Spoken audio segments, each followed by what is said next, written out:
They say you can hear it before you see it. A heavy, wet breath behind the trees, stones tossed from nowhere, branches snapping, just far enough to doubt yourself, but close enough to make your skin crawl. From isolated ranger encounters to entire teams vanishing without a trace, these aren't just eerie campfire stories. They're incidents backed by blood trails, missing persons, and unexplained scenes.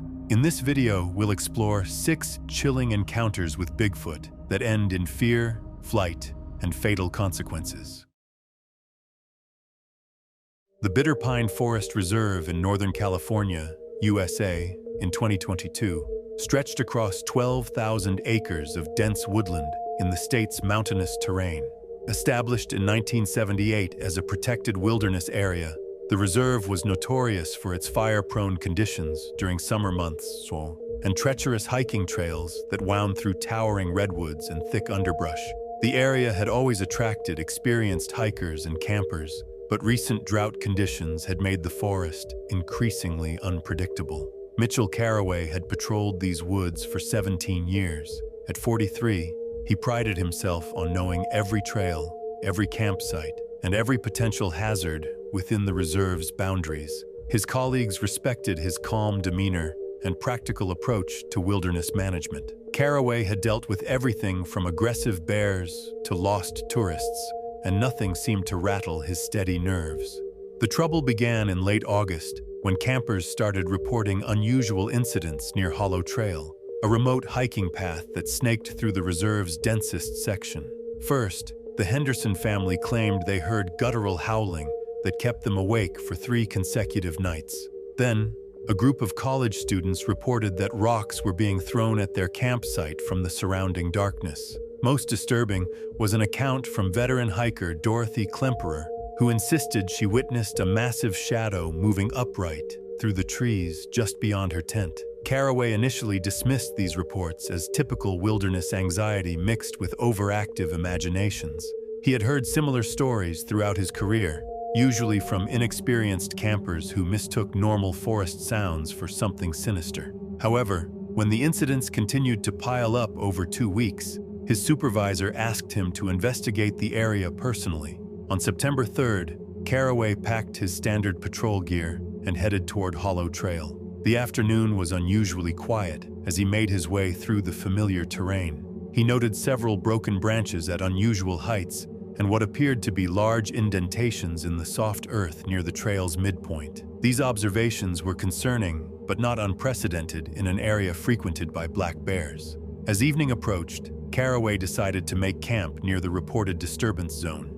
He set up his tent in a small clearing approximately 50 yards from the main trail and prepared for what he expected would be an uneventful night of observation. The forest grew eerily silent as darkness fell, with none of the typical nocturnal sounds he had grown accustomed to during his years of patrol. Around 11:30, Carraway heard the first unusual noise.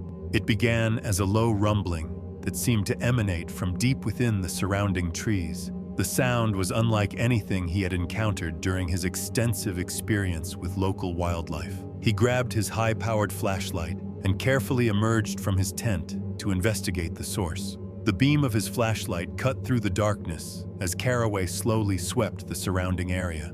He moved cautiously toward a cluster of large redwoods where the sound appeared to originate. His training had taught him to remain calm in potentially dangerous situations, but something about the oppressive silence felt fundamentally wrong. Then he saw it. Less than 50 feet from his position, standing motionless between 2 massive tree trunks, was what Carraway later described as the most terrifying sight of his life. The creature stood upright on 2 legs, towering at least 12 feet in height. Its body was covered in dark, matted hair, and its shoulders were impossibly broad. Most unsettling were its eyes, which reflected his flashlight beam with an intelligence that seemed distinctly non-animal. The two stared at each other for what felt like an eternity. Carraway reported that the creature's breathing was clearly audible, deep and measured, as if it were studying him with the same intensity he was experiencing. Every instinct told him to remain perfectly still, but his hands trembled uncontrollably as he maintained his grip on the flashlight. Without warning, the creature released a bellow that Carraway described as louder than any sound he had ever heard. The noise was so powerful that birds erupted from nearby trees in panicked flight, and the ground seemed to vibrate beneath his feet. Terror completely overwhelmed his years of training and experience.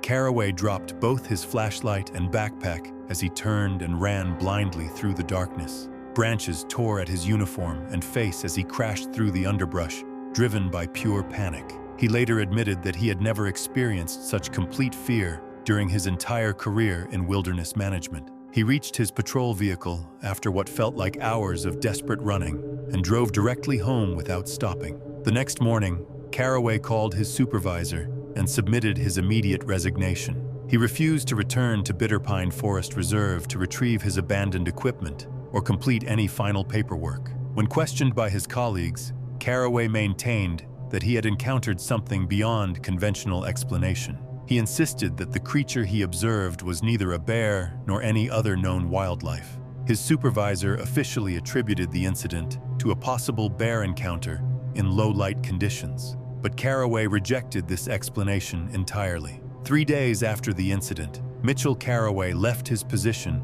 at Bitter Pine Forest Reserve permanently. He relocated to Phoenix, Arizona, where he found employment in urban park maintenance. He has never returned to any wilderness area since that night and continues to insist that he knows exactly what he saw in those woods.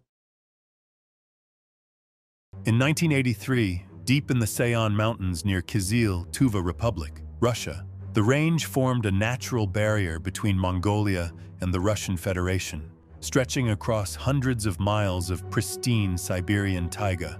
The region around Kyzyl had been home to logging operations since the 1950s, with crews working in remote camps for months at a time. The harsh winters and isolated locations made these assignments both lucrative and dangerous. Local Tuvan folklore spoke of forest spirits called leshi that protected the wilderness from intruders, but most Russian workers dismissed such stories as primitive superstition. Camp 17 was established in November 1983, 40 kilometers northeast of Kyzyl, in some of the most remote terrain accessible by logging trucks. The crew consisted of 12 experienced workers led by foreman Sergei Kozlov, a veteran logger who had supervised similar operations for 15 years. The winter quota demanded they clear 300 cubic meters of timber before the spring thaw made transportation impossible. Viktor Laskin and Igor Tretyakov were among the camp's most reliable workers. Both men had worked logging operations in Siberia for over a decade and were known for their steady work ethic and practical approach to wilderness survival. They shared a cabin at the camp's eastern edge and typically spent their evenings playing cards or maintaining their equipment. The winter of 1983 proved exceptionally brutal, with temperatures dropping to -40 degrees Celsius and snow accumulating to unprecedented depths. The crew fell behind schedule due to equipment failures and transportation delays. Pressure from district supervisors increased daily, forcing the men to work longer hours in increasingly dangerous conditions. On December 15th, Viktor and Igor failed to report for their morning shift. Sergei initially assumed they had overslept or were dealing with a mechanical problem with their chainsaw. When neither man appeared by noon, he sent 2 workers to check their cabin. They found the door unlocked and both beds unslept in, with no indication of where the men had gone. A search of the immediate area revealed disturbing evidence near the tree line behind their cabin. Viktor's heavy winter coat was discovered torn into strips and hanging from low branches. Igor's tool belt was found 50 meters away, the leather completely shredded and covered in dark stains that appeared to be blood. Most unsettling were the tracks pressed deep into the frozen snow. The footprints measured 18 inches in length and showed clear toe impressions, but they were far too large to belong to any human. The stride length suggested something much taller than a normal person, and the depth of the impressions indicated extraordinary weight. The tracks led from the cabin area into the dense forest before disappearing on harder ground. Sergei radioed the district office immediately, reporting 2 missing workers and requesting emergency assistance. The response team arrived 3 days later due to severe weather conditions. Local authorities conducted a thorough investigation of the scene, photographing the evidence and taking plaster casts of the unusual footprints. The official report concluded that Viktor and Igor had likely encountered a rogue bear and been killed or severely injured. Investigators noted that the torn clothing and blood evidence supported this theory, and they suggested the unusual tracks were simply bear prints distorted by melting and refreezing snow. The case was classified as an industrial accident with probable wildlife involvement. However, Sergei remained unconvinced by the official explanation. 2 nights after the investigation concluded, he reported seeing a large silhouette watching the camp from the forest edge. The figure stood upright like a human, but appeared much taller and broader than any person. When he called out and shined a spotlight toward the location, the figure simply melted back into the darkness. The psychological impact on the remaining crew members became severe. Workers reported difficulty sleeping and constantly felt they were being observed from the surrounding forest. Productivity dropped to nearly zero as men refused to work alone or venture far from the main camp buildings. Several crew members requested immediate transfer to other assignments. Camp 17 was abandoned on January 8, 1984, with less than half the required timber quota completed. The district office officially attributed the closure to severe weather conditions and equipment failures, making no mention of the missing workers or unusual circumstances surrounding their disappearance. Sergei Kozlov continued working logging operations throughout Siberia, but never spoke publicly about the incident at Camp 17. He maintained his silence for over 30 years, refusing multiple requests from journalists and researchers interested in the case. Only in 2015, when he was diagnosed with terminal cancer, did Sergei finally agree to discuss what happened that winter. In his recorded testimony, Sergei insisted that something other than a bear was responsible for Victor and Igor's disappearance. He described the figure he observed as distinctly humanoid but impossibly large, moving with purpose and intelligence through the forest. His hands trembled visibly as he recounted the experience, and he maintained until his death that the official investigation had deliberately ignored evidence that contradicted their convenient explanation. The bodies of Viktor Laskin and Igor Tretyakov were never recovered, despite extensive searches conducted the following spring. In 2016, the Rangsha Wildlife Sanctuary in Arunachal Pradesh, India, encompassed over 5,000 square kilometers of pristine Himalayan wilderness in the country's northeastern region. Established in 1998, the sanctuary protected some of the world's most biodiverse ecosystems, featuring dense subtropical forests that rose from valley floors to alpine meadows above 4,000 meters. The region remained largely unexplored due to its remote location and challenging terrain, making it attractive to experienced adventure travelers seeking untouched wilderness. Gareth Doyle, Lewis Tan, and Marcus Hollenbeck had planned their expedition for 8 months. The 3 experienced backpackers met through online trekking forums and shared a passion for exploring remote wilderness areas. Doyle, an Australian outdoor adventure guide, had extensive experience in challenging mountain environments. Tan, a Singaporean photographer, specialized in wildlife documentation. Hollenbeck, a German engineer, was an accomplished mountaineer with multiple Himalayan expeditions under his belt. Their planned route would take them through the upper Banshi Valley, following ancient hunting trails used by local Mishmi tribes. The area was known for its population of endangered species, including clouded leopards, red pandas, and Asiatic black bears. Local permits required they maintain contact with forest authorities every 48 hours, and they carried satellite communication equipment for emergencies. The expedition began smoothly on March 12th, with the 3 men establishing their first camp near the Emra River.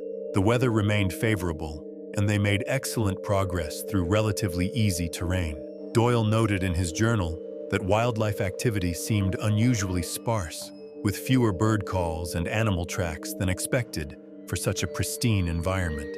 On their 4th day, the group established camp in a small clearing approximately 30 kilometers from the nearest road access. The location offered fresh water from a mountain stream and relatively flat ground for their tents. They planned to spend 2 nights at this site while exploring the surrounding ridges and documenting wildlife. The attack occurred during their 2nd night at the remote campsite. Doyle later testified that he was awakened around 2 in the morning by an unusual silence that had fallen over the forest. The normal sounds of nocturnal insects and small mammals had completely ceased, creating an oppressive quiet that immediately put him on alert. He heard Lewis stirring in the adjacent tent, apparently also disturbed by the unnatural stillness. Doyle was reaching for his flashlight when something massive struck the side of Lewis's tent with tremendous force. The impact was so violent that it collapsed the entire structure and sent Lewis's equipment flying across the campsite. Doyle reported that he could hear Lewis shouting from within the collapsed tent, but his words were muffled and panicked. Before Doyle could react, something grabbed the tent and began dragging it rapidly toward the forest edge. The scraping sound of the tent being pulled across rough ground mixed with Lewis's increasingly desperate cries for help. The entire abduction lasted less than 30 seconds. Doyle managed to activate his flashlight just as Lewis and his tent disappeared into the dense undergrowth. He caught a brief glimpse of something enormous moving upright through the trees, but the thick forest cover prevented him from seeing clear details. Marcus never emerged from his tent during the attack. When Doyle checked on him immediately afterward, he found his friend unconscious with severe head trauma. Marcus's tent showed signs of impact damage, suggesting he had also been struck during the initial assault, but had been left behind when the attacker focused on Lewis. Doyle spent the remainder of the night applying first aid to Marcus, while listening for any sounds from the forest that might indicate Lewis's fate. He heard no further human voices, but twice detected what he described as heavy footsteps moving through the underbrush at a considerable distance from their campsite. At dawn, Doyle made the difficult decision to leave Marcus at the campsite while he sought help. The nearest forest ranger station was approximately 15 kilometers away, requiring him to travel on foot through difficult terrain. He marked the campsite location carefully and began the grueling hike toward civilization. Doyle reached the ranger outpost after 8 hours of continuous hiking. The rangers immediately organized a search and rescue operation, but reaching the remote campsite required helicopter transport due to the challenging terrain and Marcus's critical condition. The rescue team found Marcus alive but barely conscious when they arrived that evening. Lewis was nowhere to be found, but the evidence at the campsite supported Doyle's account of the attack. Lewis's tent had been completely destroyed, with fabric strips scattered across a feet area. Several pieces of his equipment were recovered embedded in tree branches at heights exceeding 3 meters. Most significantly, investigators discovered large quantities of coarse, dark hair caught on branches throughout the area where Lewis had been dragged. The hair samples were unlike anything in regional wildlife databases, with a texture and length that didn't match known species in the area. The official investigation concluded that the group had been attacked by a large predator, most likely an Asiatic black bear defending territory or cubs. However, investigators struggled to explain several aspects of the evidence, including the apparent intelligence shown in targeting specific tents and the lack of typical bear attack patterns. Local Mishmi tribal members interviewed during the investigation spoke of legendary creatures called Miche that were said to inhabit the deepest forest areas. These beings were described as extremely large, intelligent, and generally peaceful unless threatened or provoked. Marcus recovered from his injuries after several weeks of hospital treatment, but retained no memory of the attack. Lewis Tan's body was never recovered despite extensive searches conducted over the following months. Gareth Doyle returned to Australia immediately after providing his testimony and has never returned to Asia for any outdoor activities. Forest authorities quietly increased patrols in the Upper Banshi Valley following the incident, though no official policy changes were announced publicly. The Cerro Encantado Reserve in Patagonia, Argentina, in 1997, stretched across 15,000 hectares of temperate rainforest in southern Argentina's Patagonian region.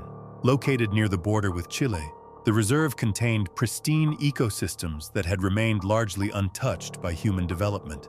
Ancient southern beech forests dominated the landscape, creating dense canopies that filtered sunlight into ethereal green twilight. The area's remoteness and challenging weather patterns made it an ideal location for nature documentaries seeking true wilderness footage. Dutch filmmaker Henrik van der Berg had secured funding for a low-budget nature documentary focusing on Patagonian wildlife conservation. His small crew consisted of cameraman Peter Janssen, sound engineer Willem de Vries, and field researcher Anneke Verstappen.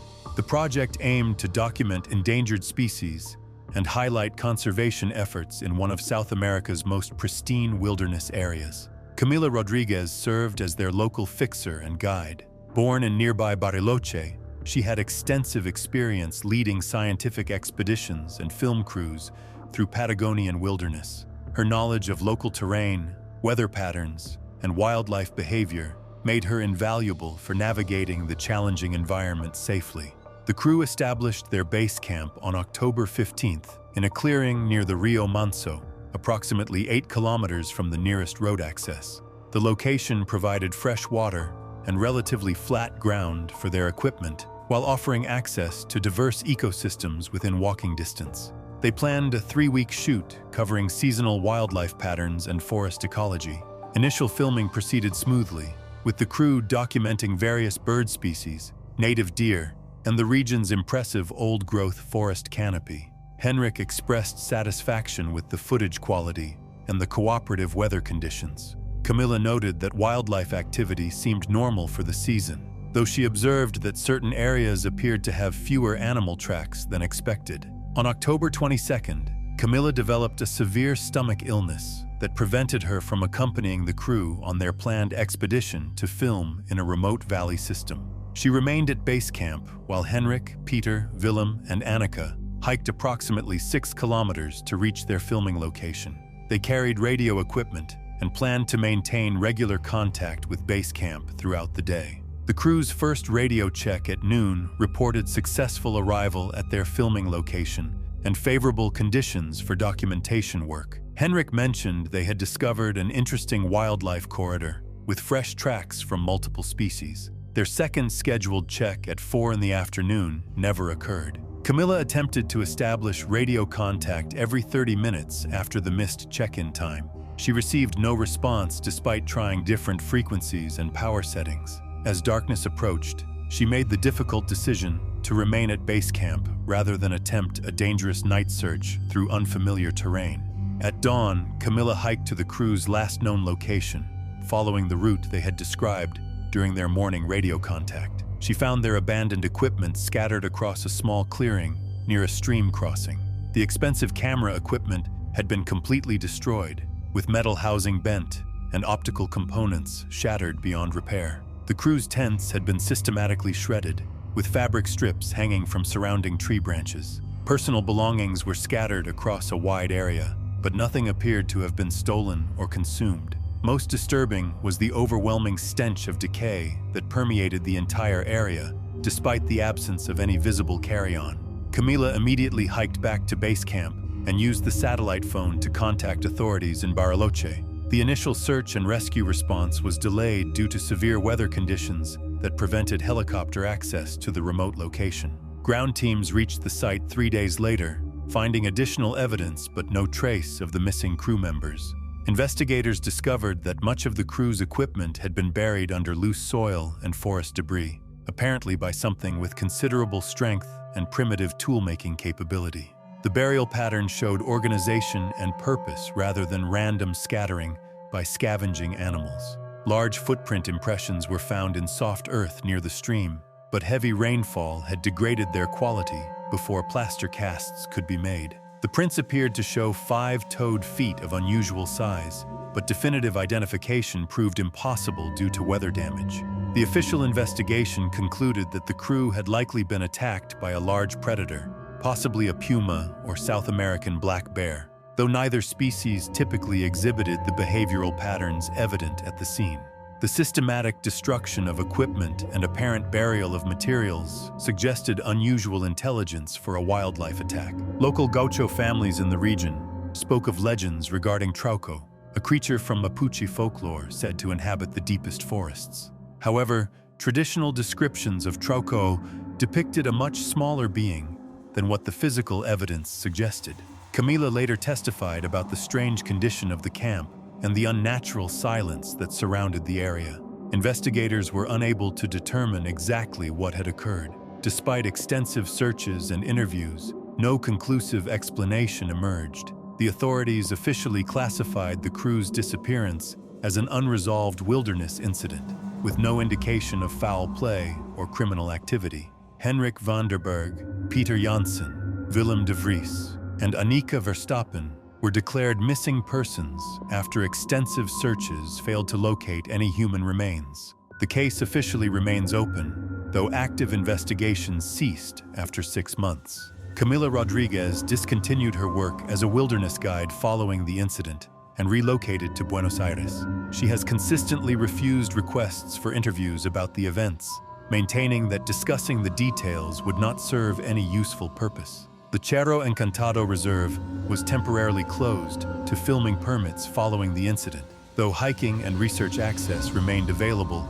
with enhanced safety requirements. In 2008, the Appin Caverns National Preserve in the Highlands of Scotland held some of Britain's most extensive uncharted cave systems, carved over millennia by underground streams flowing through ancient limestone formations. The Blackroot tunnels represented the deepest and most complex network within the preserve, extending over 15 kilometers through multiple levels of interconnected chambers and passages. Local folklore had long associated the caves with supernatural occurrences, though most visitors dismissed such stories as remnants of Highland superstition. Eric Thorne had operated as a professional spelunking guide for 12 years, specializing in technical cave exploration and underground survey work. His expertise in navigating complex cave systems had earned him contracts throughout Scotland and northern England. The 28-year-old had never experienced a serious accident during his extensive underground career, maintaining an exemplary safety record through careful preparation and conservative risk assessment. The Highland Caves Research Institute commissioned Eric to conduct a detailed survey of previously unexplored sections within the Blackroot tunnels. The project aimed to map potential new passages and assess their geological significance for future scientific study. Eric's assignment required 3 days of solo exploration, using specialized equipment to document chamber dimensions, rock formations, and underground water flow patterns. Eric's girlfriend, Leanne Moray, expressed concern about the solo nature of the expedition. She noted that Eric had mentioned hearing unusual sounds during previous visits to the Blackroot system, including what he described as breathing that seemed too deep and rhythmic to originate from typical cave acoustics or wildlife. Despite her concerns, Eric maintained confidence in his safety protocols and emergency procedures. On November 3rd, Eric entered the cave system carrying comprehensive survey equipment, emergency supplies, and communication devices designed for underground use. His planned route would take him through familiar passages to reach unexplored areas approximately 2 kilometers from the main entrance. He was scheduled to complete his survey work and return to the surface within 18 hours. When Eric failed to emerge by his scheduled return time, Leanne contacted the Highland Mountain Rescue Service. The initial response team included experienced cave rescue specialists, familiar with the Blackroot system's layout and potential hazards. They entered the tunnels following Eric's documented route plan and began systematic search procedures. The rescue team discovered Eric's body wedged deep within a narrow shaft, approximately 3 kilometers from the cave entrance. The location was far from his planned survey area, in a section of tunnels he had never mentioned exploring. His body position suggested he had been forced into the confined space with considerable violence, as the shaft opening was barely wide enough to accommodate an adult human. Initial examination revealed extensive trauma that appeared inconsistent with typical caving accidents. Eric's ribs showed multiple fracture patterns, suggesting enormous pressure applied to his chest cavity.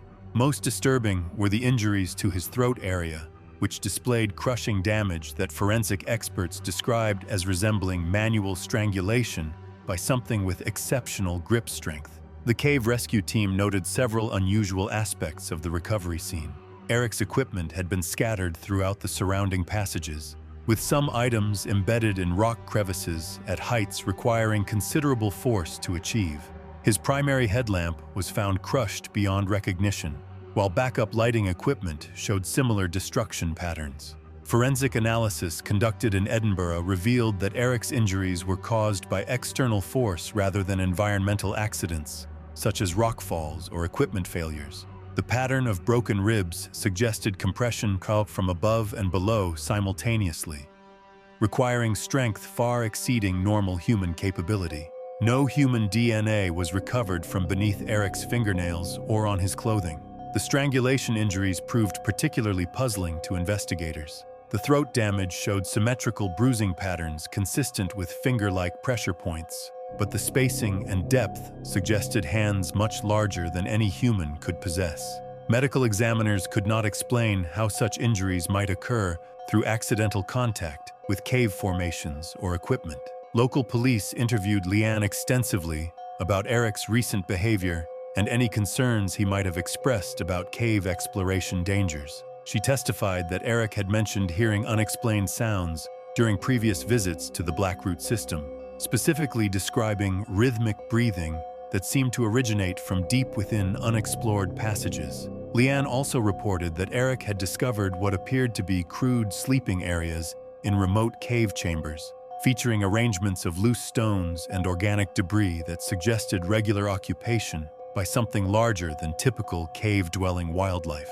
He had planned to investigate these areas more thoroughly during his final survey expedition. The official investigation concluded that Eric's death resulted from an encounter with an aggressive animal, though investigators could not identify any species consistent with the evidence. The Highland region contained no large predators capable of inflicting the documented injuries, and forensic analysis found no animal DNA at the scene. Cave systems throughout the Appin region were temporarily closed to recreational access following Eric's death, though the restrictions were later modified to allow guided group expeditions only. Solo cave exploration was permanently prohibited in the Blackroot tunnels specifically. Several local residents came forward after the investigation concluded, reporting encounters with unusual sounds emanating from cave entrances during evening hours. These accounts described deep vocalizations that seemed too structured to represent natural cave acoustics, but too primitive to suggest human origin. The Highland Caves Research Institute suspended all future survey work in the Blackroot system, pending development of enhanced safety protocols. No subsequent expeditions have attempted to explore the areas where Eric's body was discovered. Leanne Moray established a memorial fund supporting cave rescue training programs throughout Scotland. She has consistently maintained that Eric's death involved circumstances beyond conventional explanation, and that official investigators deliberately avoided pursuing evidence that might challenge their animal attack conclusion. The Blackroot tunnels remain accessible to experienced cavers, though local guides universally recommend against exploring the deeper passages where Eric Thorne lost his life. Strange sounds continue to be reported from within the cave system, particularly during winter months when tourist activity reaches its lowest levels. Mount Zao's forest range on Honshu, Japan, in 1954, dominated the landscape between Yamagata and Miyagi prefectures, its volcanic peaks rising over 1,800 meters above the surrounding countryside. The mountain's extensive forest range contained dozens of ancient Shinto shrines, many so remote that they received visitors only during annual religious festivals. Winter conditions in the region proved particularly harsh, with heavy snowfall often isolating mountain communities for months at a time. A secluded meditation lodge, maintained by a regional temple for seasonal retreat, sat in a small clearing approximately 8 kilometers from the nearest village, accessible only by a narrow mountain trail that became impassable during severe weather. The modest wooden structure had served spiritual practitioners for over a century, though declining rural populations meant it rarely hosted regular visitors. Tradition required that a monk maintain the retreat throughout winter, ensuring proper upkeep during the most challenging season. Toru Nakamura arrived at the lodge in late November 1954 to begin his winter residency. The 24-year-old monk in training had volunteered for the isolated assignment as part of his spiritual development, viewing the solitary months as an opportunity for deep meditation and religious study.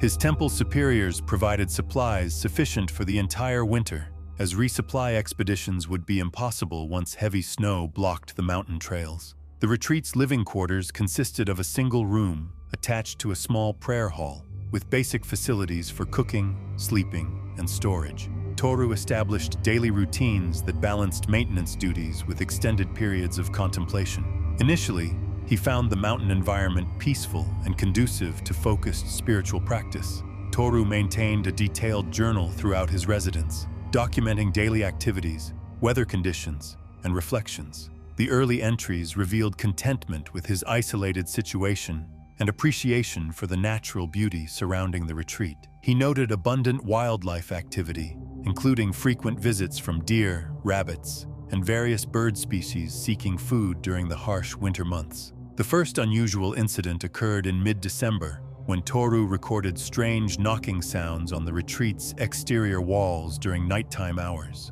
The sounds followed no recognizable pattern and seemed to originate from different locations around the building. Toru initially attributed these disturbances to settling wood or small animals seeking shelter from the cold. However, the knocking incidents increased in frequency and intensity over the following weeks. Toru's journal entries began expressing confusion about the source of the sounds, noting that they occurred primarily during the darkest hours before dawn.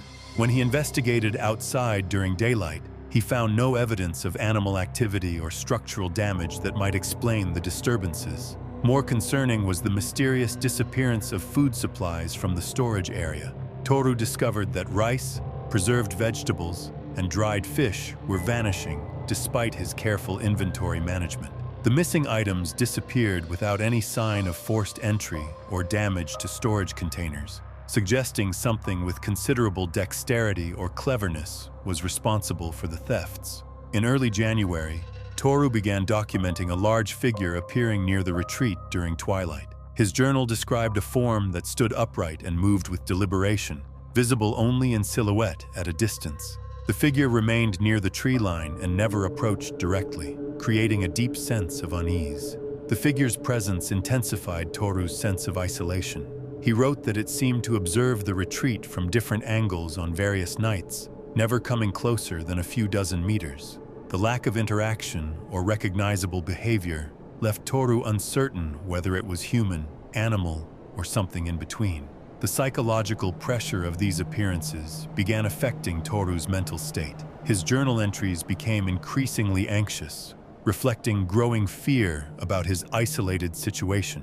He wrote about feeling trapped and helpless, unable to leave due to impossible weather conditions, while something unknown maintained a silent watch. The final entries, dated late January, described evidence that the figure had approached the retreat overnight. Toru found footprints around the building, large and unusually shaped, pressed deep into the snow. The tracks measured nearly twice the length of his own and appeared to circle the structure multiple times. Most unsettling was Toru's report of repeated tapping and scraping on the doors and walls, louder and more persistent than previous incidents. His handwriting became increasingly erratic as he described preparing to stay awake through the night, keeping tools and heavy objects nearby in case the visitor attempted entry. The search party arrived in mid-March once the trail reopened. They found the lodge unoccupied and showing signs of disarray. The main doors bore marks suggesting someone had attempted to barricade them from the inside. Toru's robes and belongings were scattered throughout the interior, and his journal was found beneath a loose floorboard. No body was ever recovered, and the snow had melted too much to preserve the strange prints mentioned in the journal. Authorities concluded that Toru likely suffered a mental health crisis brought on by isolation and may have wandered into the mountains. Despite an extensive search, no conclusive evidence of his fate was ever found. Temple officials quietly suspended the winter residency program following the incident, citing weather hazards and safety concerns. The retreat was repaired and maintained only for seasonal visits during late spring and summer months. The area remains lightly visited, and some locals still avoid the trail leading to the retreat during late winter. While no official explanations were confirmed, the incident remains one of several unexplained disappearances in the region's high forests during the post-war decades.